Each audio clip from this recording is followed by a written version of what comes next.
श्रियकान्ताय कल्याणनिधये निधयेऽर्थिनाम् श्रीवेङ्कटनिवासाय श्रीनिवासाय मङ्गलम्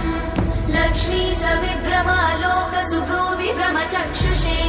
चक्षुषे सर्वलोकानां वेङ्कटेशाय मङ्गलम् श्रीवेङ्कटाद्रिशृङ्गाग्रमङ्गलाभरणाङ्ग्रये मङ्गलानां निवासाय श्रीनिवासाय मङ्गलम् सर्वावयव सौन्दर्य सम्पदा सर्वचेतसां सदा सम्मोहनायास्तु वेङ्कटेशाय मङ्गलम् नित्याय निरवध्याय सत्यानन्दचिदात्मने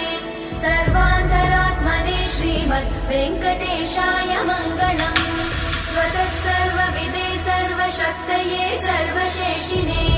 सुलभाय सुशीलाय वेङ्कटेशाय मङ्गलम्।